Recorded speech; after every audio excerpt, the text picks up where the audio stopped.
barisan ni berada di sini.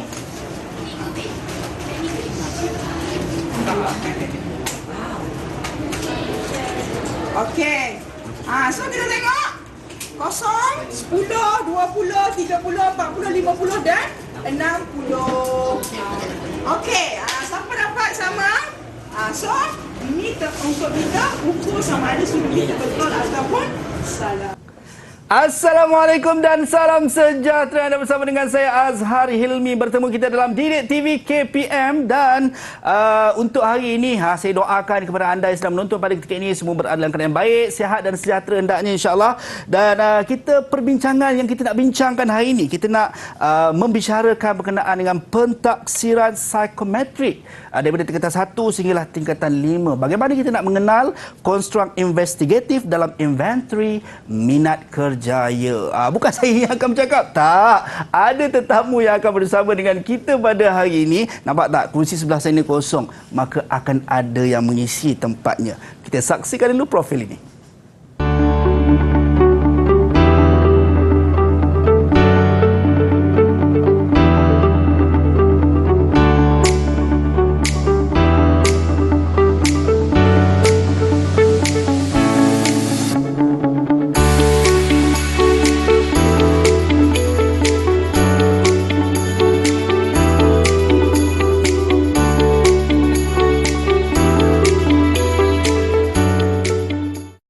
Baik, itu dia tetamu yang akan bersama dengan kita pada hari ini. Kita bersama dengan Cikgu Siti Rohayu Ahmadan, Guru Bimbingan dan Kaunseling daripada SMK Primbon, Ceras, Selangor. Assalamualaikum Cikgu. Assalamualaikum, sihat? Alhamdulillah nampak sihat Cikgu. Hari ini, ya? Saya nampak Cikgu bersemangat, nampak berenergi. Saya rasa lagi bersemangat untuk nak teruskan perbincangan kita hari ini Cikgu. InsyaAllah.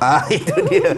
Dan Cikgu, kita tidak berdua sahaja sebab bila berdua pasti ada yang ketiga. Ya, Kita ada bertiga. Kita ada juru bahasa isyarat yang akan bersama kita pada hari ini, iaitu Cikgu Siti Zubaidah Ahmad daripada Sekolah Kebangsaan Pendidikan Khas Kuantan, Pahang. Itu dia yang akan memberi penerangan dan pemahaman kepada mungkin murid-murid berkeperluan khas, insya-Allah. Baik, Cikgu, bila sebut berkenaan dengan pentaksiran psikometrik dan pengkhususan yang mungkin kita nak fokuskan berkenaan dengan investigasi investigatif dalam inventory minat kerjaya. Mungkin Cikgu boleh terangkan permulaan kepada perbincangan kita ni Cikgu. Okey, baik, terima kasih Zahar. Sama-sama Cikgu. Okay, hari ini sebelum saya nak terangkan tentang konstruk investigatif, ya, ada benda yang murid dan ibu apa boleh tahu. Mengenai semakan skor. Oh, okey. Baik. Tahu tak macam nak semak? Saya pun pernah ambil tak ujian psikometrik? keliru Cikgu. Keliru ya? Keliru. So nak tahu juga tak secara tahu. terperinci Cikgu. Macam mana tu Cikgu? Sebenarnya ada dua cara. Okay, yang pertama, murid boleh bertanya pada guru bimbingan dan kaunseling di sekolah masing-masing. Baik. Yang kedua, yang kedua ni yang paling rare lah. Ya. Sebenarnya boleh semak sendiri. Oh, okey. Tahu boleh semak sendiri? Tak tahu Cikgu. Tak tahu? Okey, baik. Murid dan ibu bapa boleh menyemak sebenarnya penskoran psikometrik. Pergi ke web ni epkm.moi.gov.my. EPKM. Type je kat Google epkm.moi.gov.my. Okey. Dan dia akan naik paparan. Ada 3 paparan di situ. Ya. Dia ada JPN, KPM, PPD, guru kaunseling dan murid. Ya. Klik pada murid. Kemudian dia akan minta nombor IC. Baik. Type lah nombor IC murid. Kemudian dia akan naik Kemudian dia akan naik soalan keselamatan. Ya. Jawab soalan keselamatan. Kemudian akan naiklah paparan skor psikometrik. Okey. Jadi mudahlah sekarang ni, hanya boleh mendapatkan skor daripada hanya menggunakan hujung jari. Jadi murid boleh semak skor dan kemudian akan terpaparlah. Baik. Inventory dia punya skor dia sendiri. Itu bagaimana kita nak menyemak skor IMK. Jadi bukan murid saya boleh menyemak, ibu bapa juga boleh menyemak skor anak mereka. Ya, itu dia. Yang penting kena layari laman web yang kita sebutkan tadi lah. epkm.moi.gov.my. Baik Cikgu. Dan seterusnya Cikgu, kita nak perbincangan kita berkenaan dengan apa yang kita nak fokuskan pada hari ini Cikgu. Dari sudut konstruk investigatif dalam inventory minat kerjaya ni Cikgu. Kita nak fokus tentang investigatif. Bila kita sebut investigatif, apa yang Azhar fikirkan? saya membayangkan cikgu bila sebut investigate dia, saya membayangkan penyiasatan. Kan? Macam polis menyiasat macam tu. Okey, jadi dari segi kita mudah untuk murid faham, mudah untuk ibu bapa faham. Investigatif ini ialah individu yang mempunyai ciri suka menyiasat, tapi penyiasatan yang berdasarkan saintifik dan matematik. Bukan menyiasat, gosip-gosip nak menyiasat. Tak, itu bukan. Itu kerja netizen. Itu netizen. Tapi investigatif juga. Ya, tapi investigatif daripada konstruk yang kita bincangkan ialah individu yang mempunyai ciri penyiasatan dari segi saintifik dan matematik. Tak boleh lari daripada matematik. Jadi fokus kepada dua perkara tersebut. Baik. Bermaksud individu investigatif ni dia ada kemahiran saintifik dan matematik yang sangat baik. Itu kita memaknakan investigatif itu. Dan investigatif itu ialah seorang pemikir. Baik. Bermaksud individu yang ada ciri investigatif ini dia memang selalu berfikir. Baik. Pemikir, thinker. Jadi dari sudut begitu, maksudnya kita akan melihat bagaimana ataupun menilai murid-murid dari sudut elemen-elemen yang cikgu sebutkan tadi lah, cikgu, ya? Ya, betul. Dan kalau kita tengok, kalau kita lihat kepada investigatif, saya sangat menarik sebab kenapa? Saya rasa dulu macam tak ada, cikgu, ya? Dulu tak ada, maksudnya? Dari sudut bagaimana nak melihat ciri-ciri murid yang suka menyiasat ni, dari sudut investigatif ni, cikgu. Sebab itu murid kita pada tingkatan 1, tingkatan 3 dan 5 kita mengadakan ujian psikometrik. Especially event terima nak kejaya supaya kita tahu kecenderungan murid itu ke arah mana. Sebab kita ada 6 konstruk. Mungkin murid ada konstruk, ada realistik, ada investigatif dan sebagainya. Jadi daripada ujian tu kita tahu murid tu cenderung ke arah mana. Jadi dengan mengetahui kecenderungan itu memudahkan lagi para murid ataupun ibu bapa untuk melorongkan anak-anak kepada mungkin bidang-bidang tertentu yang terlibat dengan investigatif. Contohnya kalau murid tu dia bila kita buat ujian tiba-tiba kita nampak dia investigatif tinggi. Jadi ibu bapa mungkin boleh lorongkan anak-anak tu bagaimana caranya. Contohnya pemilihan khusus ke universiti, pemilihan aliran tingkat 4 dan sebagainya. Itu dia. Banyak benda lagi yang kita nak tahu daripada Cikgu Siti Rohayu. Saya sangat terinspirasi dan teruja, sebenarnya lebih kepada teruja bila dengar perkataan investigatif ni, cikgu. Saya pun nak tahu dengan lebih lanjut dan lebih terperinci. Tapi kita nak berhenti rehat seketika, cikgu. Kita akan kembali selepas ini dalam pentaksiran psikometrik Didik TV KPM.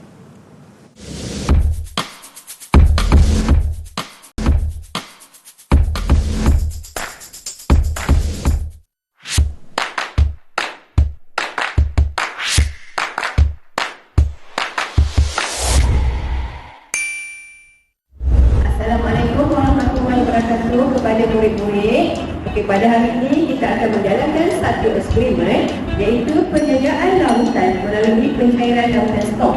Lautan stok yang kita guna adalah nitrohydrosida 5 molar dan kita nak cairkan dia kepada 0.5 molar sebanyak 250 ml air. Okey, pada hari ini saya harap murid-murid dapat menjalankan satu eksperimen dengan jayanya.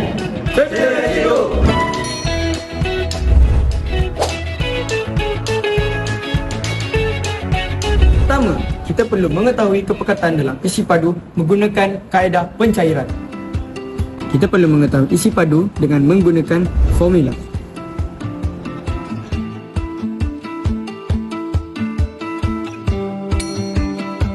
Seterusnya, kita akan membuat label pada botol reagen kita bagi hasil akhir kita nanti.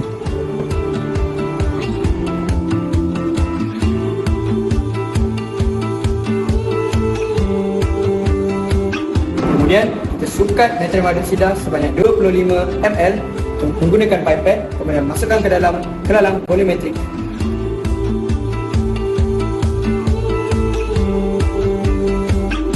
Pipet perlu dibilas dengan air suling agar sisa-sisa yang terdapat di dalam pipet dikeluarkan terus ke dalam kelalang volumetrik.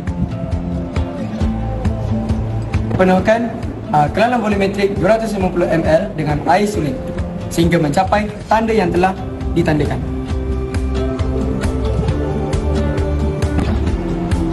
Okey, dah cukup.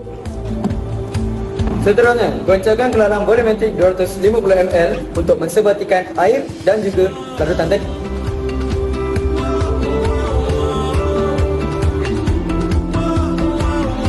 Seterusnya, larutan yang telah sebati tadi kita masukkan ke dalam botol reagen yang telah kita labelkan.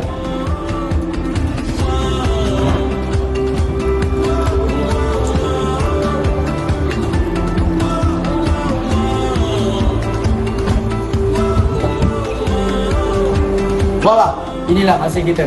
Parutan natrium hidroksida 0.50 mm dan 250 ml. Cikgu, inilah hasilnya.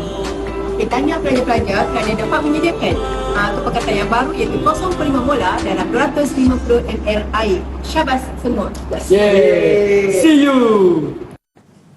Baik, kembali dalam pentaksiran psikometrik Didik TV KPM CU2. Untuk murid-murid tadi, kita dah saksikan video yang disediakan cikgu untuk membincangkan lebih secara perinci berkenaan dengan kontrak investigatif dalam inventory minat kerjaya. Mungkin cikgu boleh perincikan lagi dari sudut kaitan video tadi dengan apa yang kita nak fokuskan dalam perbincangan kita, cikgu. Okey, baik. Apa yang saya nak fokuskan melalui video tadi ialah ciri-ciri individu yang berpersonaliti investigatif. Baik. Baik, kita tengok melalui video tadi murid-murid melakukan eksperimen. Okey, jadi di situ kita nampak ciri-ciri seorang murid yang investigatif ini ialah murid yang suka kepada scientific, formula, matematik. Dan murid-murid yang bercirikan investigatif ini sebenarnya mempunyai kemahiran menyelidik. Dia suka selidik, menganalisis. Bermaksud dalam setiap eksperimen kita mesti ada analisis, betul? Barulah kita dapat hasilnya.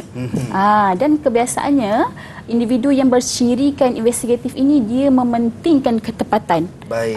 Dalam eksperimen kita kalau buat salah dia rasa macam tak menjadi. Jadi dari segi saintifiknya perlu ada ketepatan. Ya, betul. Jadi kalau mereka yang ada ciri-ciri investigatif ni mungkin berpotensi untuk jadi polis, cikgu, ya? Boleh. Forensik? Forensik, ya, itu kan? dia. Kalau tak ada ciri-ciri macam tu, susahlah kan? Ya, sebab nak mungkin menyelesaikan mereka tidak menyiasat dengan dengan secara detail ataupun terperinci lah, cikgu. Jadi bagaimana, cikgu, kita nak mengenali ataupun nak mengenal pasti ciri-ciri yang ada dalam setiap individu? Mungkin saya pun nak tahu juga. Mana tahu saya rasa sebenarnya saya bukan host, saya sepatut jadi mungkin forensik. Ya, mana tahu kan? Jadi hari ini kita akan tengok macam mana kita nak kenal. Okey. Kebiasaannya macam mana kita nak kenal kita ini ialah berciri investigatif secara umum lah. Macam contoh kita tak buatlah ujian tu, tapi kita nak tahu mungkin kita ni investigatif. Pertama, suka number. Suka number, suka data, suka sains. Asal suka? Saya suka number, cikgu, tambah-tambah kalau ada RM kat depan. Kan? Rasa semua orang suka tu. Semua orang suka. Okey, seterusnya suka kepada aktiviti penyelidikan. Baik. Pemerhatian. Analytical. Analytical itu bermaksud dia suka analisis. Bila dia tengok sesuatu benda, dia suka fikir, kenapa jadi macam ni ya? Dia suka bertanya, why? Jadi itu antara ciri yang kita boleh tengok, yang kita boleh maksudnya kita boleh tahu kita ni investigatif rupanya. Baik. Selain itu, orang investigatif ni dia suka kerja sendiri. Dia tak suka kerja dengan orang. Dia suka kebebasan. Baik. Seterusnya investigatif ni dia kurang popular. Sebab apa? Dia suka bersendirian. Sebab dia tak suka bergaul sangat dengan orang. Ya, kan dia buat eksperimen kan kita mana boleh hua-hua kan. Dia sendiri kan. Okey, apa yang orang investigatif tak suka? Agak-agak apa? Apa yang orang investigatif tak suka? Mungkin tak suka tempat yang sibuk, ataupun ramai orang. Ya, betul. Betul juga. Aktiviti sosial. Orang investigatif ni tak suka bercampur tau. Baik. Dia masuk dalam kelompok dia sahaja. Tapi ada kemungkinan ke, cikgu, orang investigatif kalau tadi dari sudut cikgu sebut dia tak suka kepada sosial dan ramai orang. Ada kemungkinan orang yang ada kecenderungan investigatif tetapi dia juga ada kecenderungan kepada sosial. For example, sebagai contoh dia suka duduk ramai-ramai, ada ke? Ada. Sebenarnya sebab tu penskoran investigatif penskoran inventory psikometri ini kita ada 3. Maksudnya dia bukan ciri satu saja, dia akan ada 3 ciri. Contohnya dia investigatif, dia social, dia konvensional. Jadinya kalau individu tu investigatif, tak mustahil juga dia suka bersosial kerana ada ciri sosial di situ. Baik, sebab saya ada kawan, ada senior zaman sekolah saya lihat, sebab dia ada ciri-ciri investigatif yang cikgu sebutkan tadi, tapi dalam masa yang sama dia suka bersosial dan popular dalam kawan-kawan. Saya tanya cikgu, adakah mesti ada? Sebab kawan saya kalau dia menonton Nur Imran, mungkin saya banggalah ada kawan, ada senior macam tu kan. Tahniah Nur Imran. Okay, selain tu orang yang investigatif ni dia tak suka pujuk. Ah. Oh, dia tak suka dipujuk dia juga? Bukan tak suka dipujuk, tak suka memujuk. Oh, tak suka memujuk. Jadi kalau contohnya lah ada suami kan, tak suka pujuk, jangan marah dia. Mungkin dia ciri investigatif. Okey. Jadi bahaya juga cikgu Macam mana cikgu kita nak baca ataupun kita nak kenal pasti sebenarnya, sebagai contohlah kalau dalam mereka murid-murid bila dah meningkat dewasa dan nak mengenal pasti dalam kalangan mereka siapa yang ada ciri-ciri investigatif, siapa yang ada bukan ciri-ciri tidak investigatif, bagaimana sebenarnya kita nak tentukan tu cikgu? Buat ujian psikometrik. I see. Azhar pun boleh buat, tak ada masalah. Mungkin secara asas ni cikgu untuk nak melakukan ujian psikometrik ni cikgu. Bagaimanakah caranya? Kalau di sekolah, murid-murid boleh berjumpa dengan guru kaunseling dan minta kat cikgu, saya nak buat inventory minat kerjaya. Then buat dia ada 180 soalan. Kemudian on the spot guru kaunseling boleh semak dan akan dapat skor. Baik. Dan 30 minit tu boleh semak tu dapat dah. Jadi kalau murid-murid dekat rumah nak tahu macam mana ataupun nak siasat diri, kecenderungan konstruk kita dekat mana, jadi boleh terus berjumpa dengan guru kaunseling di sekolah masing-masing. Jadi ada pro and kontra lah, ada kebaikannya dan juga mungkin ada kekurangan. Tapi kekurangan tu sangat minimum lah kot. Kita boleh katakan sebab lebih kepada kekuatan bila kita mengenal pasti konstruk yang ada dalam diri kita. Baik cikgu, banyak lagi yang saya nak tanya pada cikgu. Saya pun nak tahu dengan lebih terperinci berkenaan apa yang kita bincangkan pada hari ini. Kita nak berhenti seketika cikgu. Saya nak share air saya lah kejap. Jumpa kejap lagi dalam Pentaksiran Psikometrik Didik TV KPM.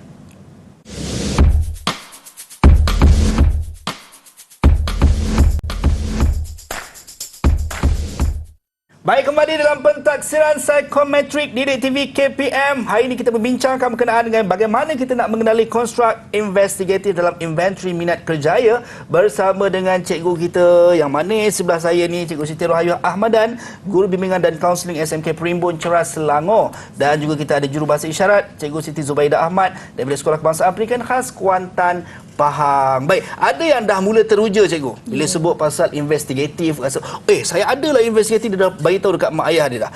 Bagaimana sebenarnya bila kita tahu ciri-ciri yang ada dalam diri kita investigatif, konstruk investigatif ni, kita nak menentukan ataupun nak mengetahui aliran yang sesuai dengan murid yang personality investigatif ni cikgu. Baik, terima kasih Azhar. Okey, baik.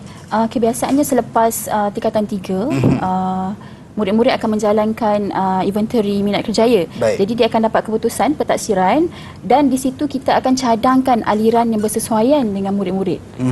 Kebiasaannya untuk murid-murid yang ada ciri investigatif ini, kita cadangkan untuk ambil package STEM. Tahu tak package STEM tu? Tahu cikgu. STEM tu cikgu, sains, teknologi. Betul tak cikgu? Betul. Teknologi, E tu English, M tu math. Betul tak cikgu? Engineering. Maksud saya engineering.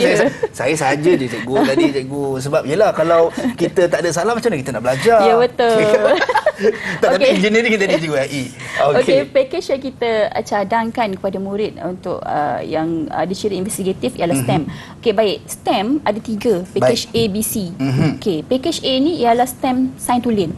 Bermaksud murid itu mengambil mata pelajaran fizik, kimia, biologi dan matematik tambahan. Kenapa? Kerana mata pelajaran yang kita cadangkan itu mempunyai ciri-ciri investigatif, menganalisis data, number dan saintifik. Okey, contohnya untuk package STEM B. STEM B itu murid boleh mengambil mana-mana 2 mata pelajaran sains tulen, matematik tambahan, sekurang-kurangnya 1 elektif STEM sains gunaan dan teknologi. Contohnya apa? Baik. Contohnya cikgu, contohnya lukisan kejuruteraan, sains sukan, macam tu. Okey. Itu kalau STEM B. Untuk STEM C, murid ambil sains biasa. Sains biasa. Contohnya sains biasa, kemudian murid boleh ambil sains sukan. Murid boleh ambil sains sukan, mata pelajaran vocational. Mana-mana satu mata pelajaran vocational. Itu STEM C. Ya, STEM C. Jadi kalau kita tengok dalam bentuk konstruk ni, maksudnya ada pilihan kepada murid-murid. Kalau dulu macam lebih fokus kepada nak jadi apa, doktor. You mesti awak mesti ambil sains tulen ataupun sains stream dipanggil kan. Jadi kalau begini dibagi beberapa package pilihan cikgu ya. Itu mungkin menentukan dari sudut kerjaya atau bagaimana cikgu? Ya, sebenarnya aliran itu menentukan ke mana awak nak pergi selepas tingkatan 5. Baik. Contohnya kalau murid tu mengambil STEM A. STEM A sains tulen. Jadi mungkin kerjaya selepas ataupun aliran yang perlu murid sama belajar selepas SPM bidang perubatan dan bidang yang berkaitan dengan sains. Kalau contohnya murid ambil STEM C. STEM C contohnya murid tu ambil SRT, sains rumah tangga. Ke mana dia boleh pergi. Jadi sebenarnya package-package ini menentukan ke mana hala tuju murid selepas SPM. Jangan pula dia ambil sains rumah tangga lepas tu dia kahwin. Itu sains. Itu suri rumah tangga. Suri rumah tangga. Baik, kalau kita dah tahu dari sudut kita kata aliran yang sesuai untuk murid-murid yang mungkin ada ciri-ciri konstruk investigatif. Dari sudut kerjaya pula macam mana cikgu? Yelah, kalau kita tengok tadi ada beberapa karakter untuk mereka-mereka yang ada ciri-ciri investigatif ni yang mungkin orang kata apa tidak ada pada orang lain. Sebagai contoh, cikgu kata tadi dia kurang kepada bersosial, orang yang ada ciri-ciri investigatif ni dia suka menyendiri. Jadi itu mungkin ada beberapa kerjaya yang tidak sesuai untuk murid-murid yang ada ciri-ciri sebegini. Bagaimana cikgu dari sudut kerjaya untuk mereka? Dari sudut kerjaya, untuk individu yang bercirikan investigatif lebih sesuai mereka untuk bekerja di bidang perubatan. Contohnya sebagai doktor, sebagai nurse, sebagai farmasi, bidai, juru teknologi makmal perubatan dan sebagainya lah berkaitan dengan perubatan lah. Okay, selain perubatan, murid-murid juga boleh bekerja di makmal, juru teknologi makmal, juru analisis dan sebagainya, saintis. Ini yang selalu terlepas pandang ni. Saintis kan. Saintis juga ialah satu kerjaya yang bersesuaian dengan murid yang mempunyai ciri investigatif. Okey, selain itu agronomi. Agronomi. Tahu tak agronomi itu fokus kepada apa cikgu? Agronomi ini berfokus kepada sains pertanian berkenaan dengan tanah. Baik. Itu adalah antara ciri-ciri kerjaya yang sesuai dengan murid-murid yang mempunyai personality investigatif. Sebenarnya banyak lagi. Jadi kalau kita tengok adakah selain kalau dalam bidang perubatan, adakah kerjaya-kerjaya lain yang mungkin tidak berkaitan dengan perubatan yang boleh untuk mereka-mereka ataupun murid-murid yang ada ciri-ciri investigatif ni ceburi cikgu? Boleh. Contohnya nak jadi cikgu. Nak jadi cikgu, murid-murid boleh mempunyai kerjaya, boleh mempunyai ciri investigatif. Tapi bukanlah mengajar bahasa Melayu. Cikgu disiplin? Cikgu disiplin. Guru sains, guru matematik, guru kimia, guru fizik dan sebagainya. Bukan bidang perubatan saja, tak terhad. Boleh juga kerjaya yang lain. Sebenarnya banyak pilihan. Itu dia. Dan kalau kita tengok cikgu, sebenarnya dengan bila mana kita mengenal pasti dari sudut konstruk yang ada dalam diri setiap murid dengan pecahan baru kita nampak. Sebab sebelum ni, ialah zaman saya dulu kita hanya, macam saya sendiri, saya hanya nampak nak jadi kerjaya, bidang kerjaya itu mungkin agak terhad dari sudut sama ada doktor, askar, polis ataupun tentera kan. Rupanya dikembangkan sebenarnya lebih banyak lagi peluang pekerjaan yang ada tanpa kita kenal pasti ciri-ciri yang ada pada kita. Bagi contohlah agronomi macam tu kan. Baik cikgu, sedar tak sedar cikgu, kita dah hampir sampai ke penghujung rancangan kita untuk pentadbiran psikometrik. Saya rasa sangat seronok hari ini sebab dapat ambil input-input yang berguna daripada Cikgu Siti Rohayu berkenaan dengan konstruk investigatif dalam inventory minat kerjaya. Mungkin sebagai rumusan cikgu untuk murid-murid dekat luar sana, mungkin ada yang dah mula kenal pasti ciri-ciri yang ada pada diri mereka cikgu. Untuk murid-murid di luar sana, kena ingat, minat dan kecenderungan individu itu berbeza. Jadi bagaimana anda nak tahu anda cenderung ke arah mana? Itulah gunanya pentaksiran psikometrik. Berjumpalah dengan guru kaunseling anda untuk menjalankan inventory psikometrik, untuk menjalankan pentaksiran psikometrik untuk mengetahui awak-awak kecenderungan ke arah mana. Jadi di situ anda akan kenal potensi diri anda dan memudahkan anda untuk memilih aliran mana yang anda hendak belajar. Itu dia. Baik, kita nak ucapkan terima kasih kepada Cikgu Siti Rohayu Ahmadan, Guru Bimbingan dan Kaunseling SMK Perimbun Cerah Selangor, dan juga Jurubahasa Isyarat kita Cikgu Siti Zubaidah Ahmad, Sekolah Kebangsaan Pendidikan Khas Kuantan, Pahang, kerana sudi bersama kita. Terima kasih Cikgu. Sama-sama. Dan untuk murid-murid di luar sana, teruskan menggapai impian, teruskan meniti kejayaan bermula dengan angan dan impian, dan yang pastinya mesti disusuli dengan usaha dan tawakal. Sampai berjumpa lagi di lain masa dan di lain ketika bersama dengan saya Azhar Hilmi. Assalamualaikum dan salam sejahtera. Bye.